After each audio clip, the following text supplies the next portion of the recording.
Welcome to the homegrown haven. There's a few generations of us living here, all under one roof. Well, mostly. We are renovating our 3-bedroom bungalow, room by room, and learning as we go. We've just finished building an annex out the side of the bungalow, which is now home to my grandma. It's given her space, independence, and still keeps her right at the heart of everything we're doing here. And then there's the land, about an acre that we're turning into a proper kitchen garden. The goal is simple: grow more of our own food, waste less, and figure things out as we go. It's not always smooth, and it's definitely not for everyone, but it works for us. If you're into renovations, gardening, or just curious about a different way of living, you're in the right place.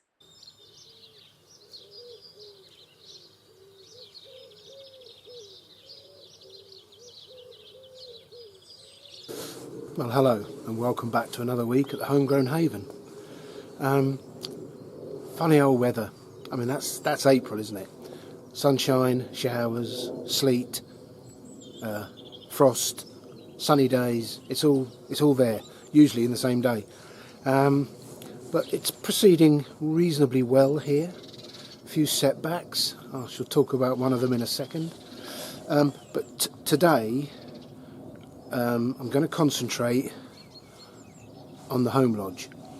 Obviously the home lodge is finished, the patio is finished, but there's that skirt around the patio that needs painting to blend it in, and then the flower beds need sorting around it. There's some shrubs to plant, so there's a bit of work to be done, but the main job is the painting. I have to wait till the concrete or the cement, the render, is dry, otherwise the paint won't take. And that's proving quite a frustrating wait. Anyway, we'll see how I get on. I've got some work to do with regard putting some turf down. So there's all sorts going on. Let's make a start. So I've got to paint that wall and then dig over all down here and plant a few shrubs. And then on this side, same again, dig it over.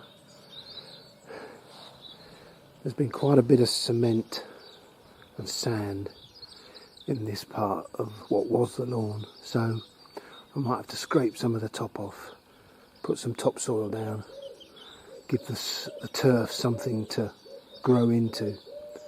And then there's the remainder of the 2 wheel ruts there. Again, I'm going to lay a strip of turf on those.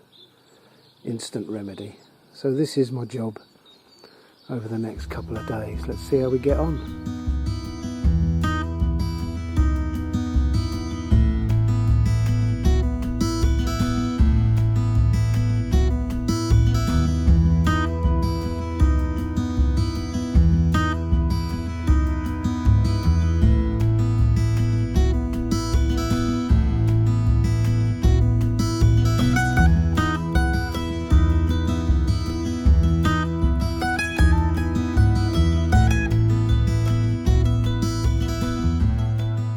Well, that's step 1 done,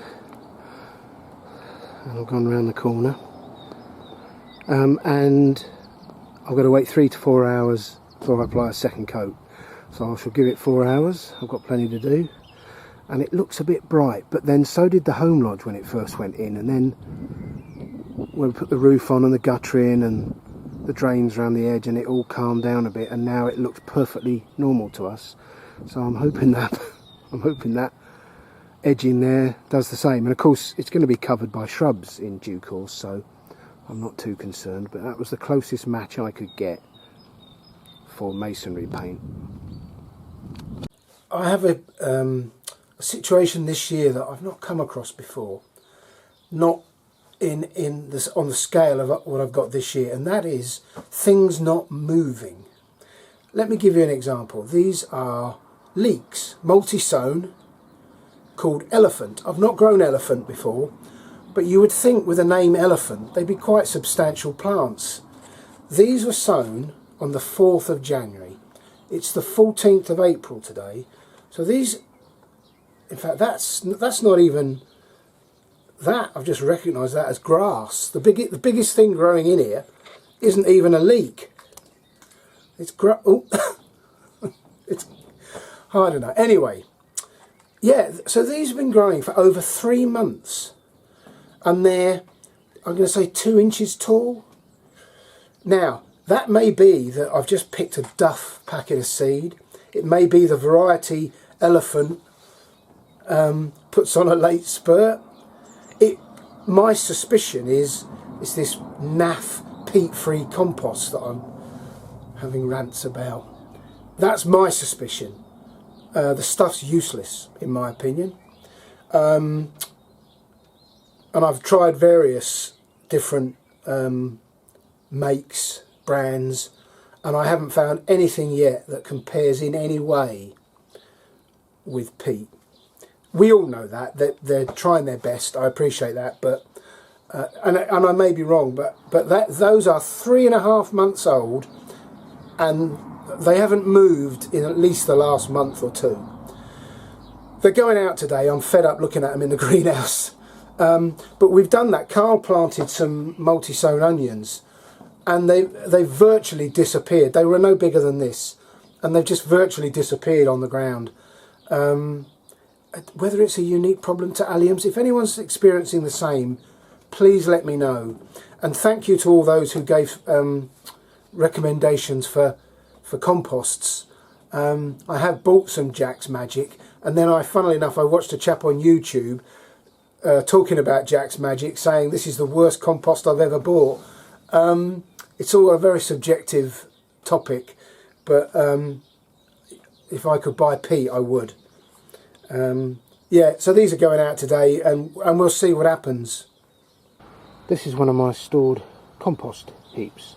Just took the cardboard off to have a look at how it's doing. And look at all those seedlings. They are pumpkin seedlings from all the seeds where I threw the old pumpkins in the autumn onto the compost heaps. And look, they're now developing. So, I've dug a few up that have got some tiny roots. I'm going to pot them and see if I can't grow them on.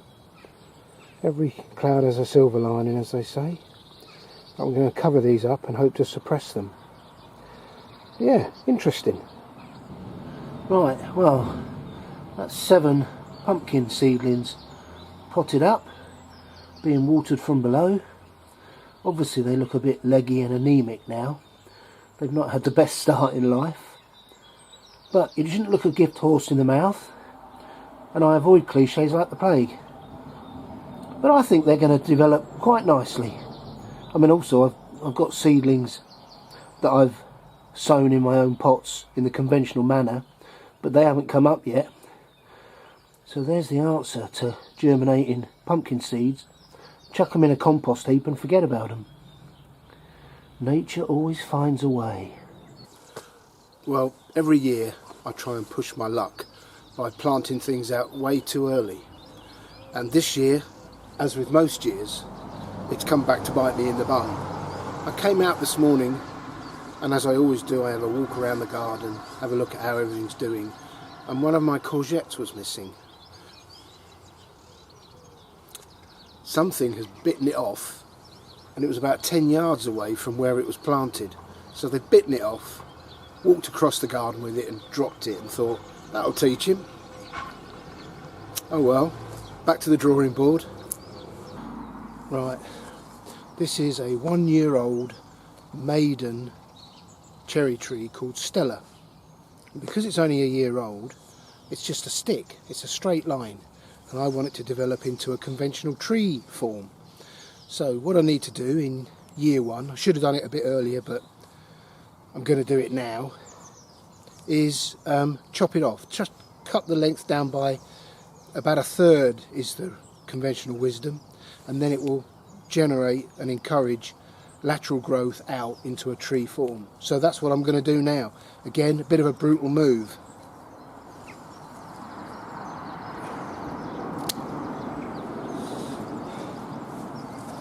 So there we go. I've chopped the top off the tree. I'm hoping that will work. If it doesn't, you may see a grown man cry. Combined with chopping the top off, what I've also done is try to nip out all the buds that are growing lower down to try and form a conventional trunk. So the first leaf is there, and these leaves will eventually, this spring and summer, develop into branches, he says, with blind optimism, creating a conventional cherry tree shape.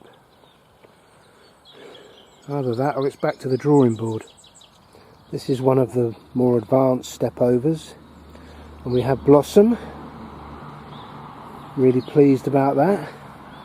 And one of the 2 trees that I chopped is sprouting nicely, so at some point I'll need to, once they're a few inches long, I'll need to choose 2 to train horizontally, but I'll be doing that this summer.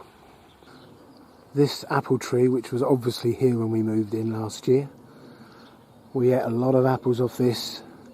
George would come down every day and pick himself an apple, and it's adorned in blossom, which is just starting to open. It looks absolutely stunning.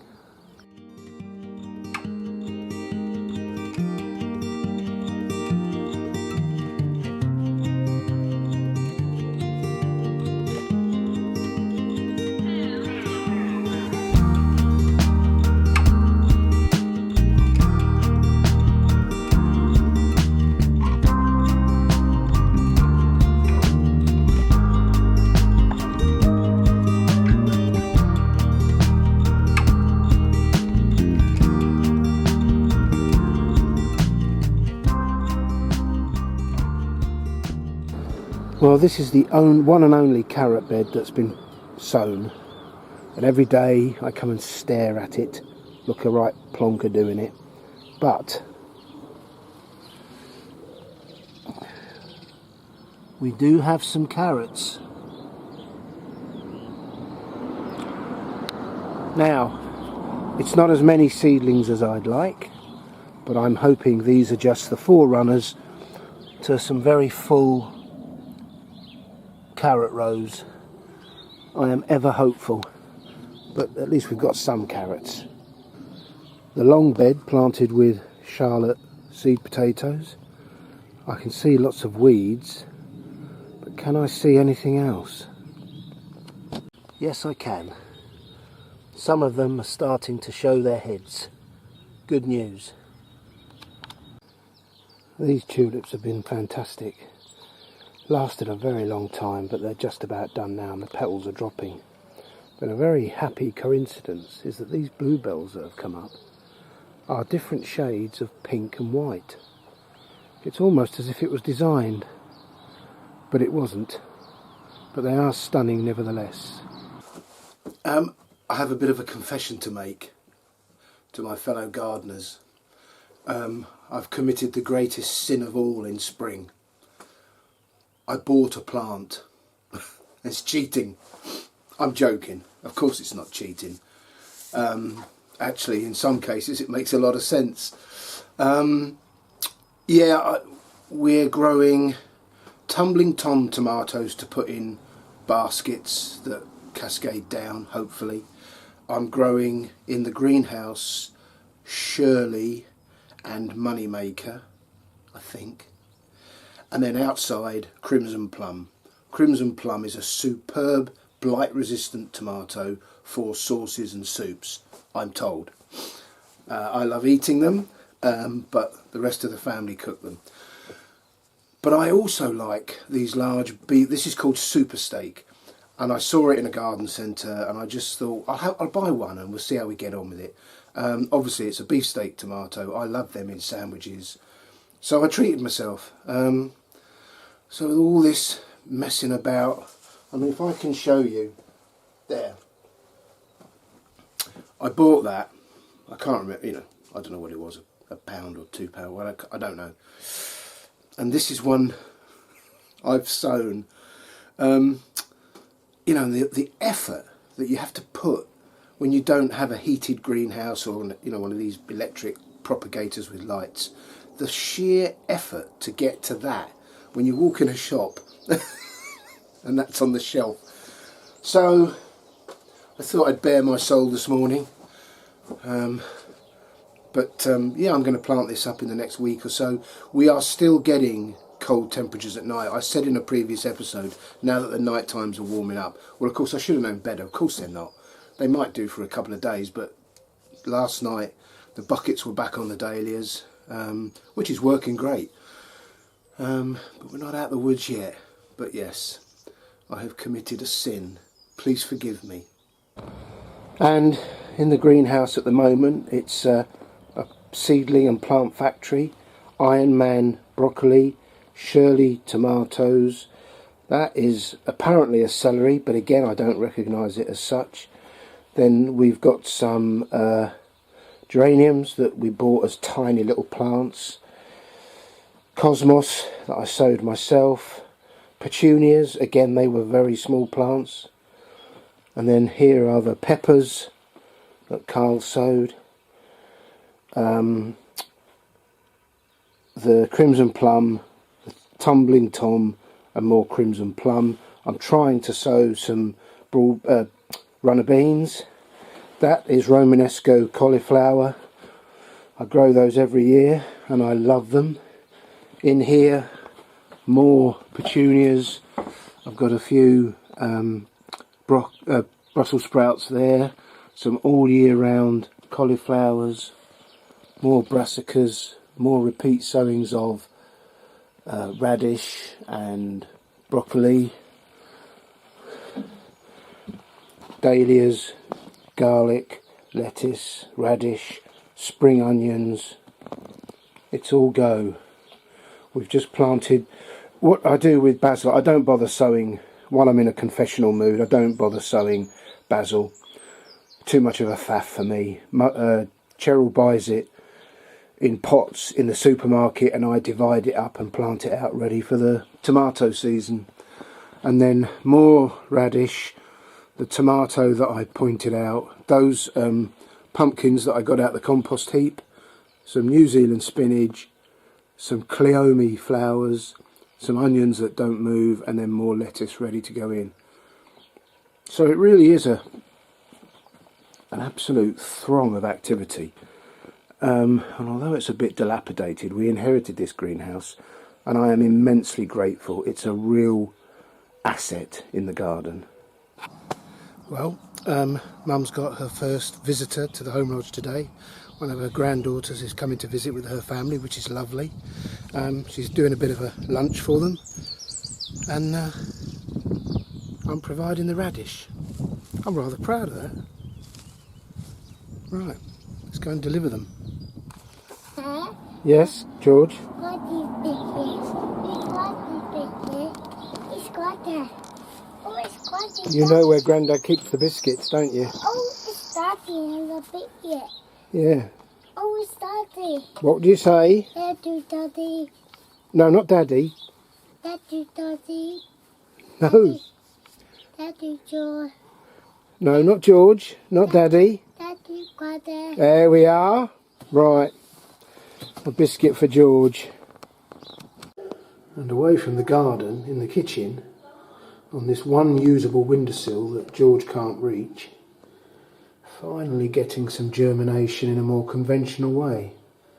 So it's all looking good.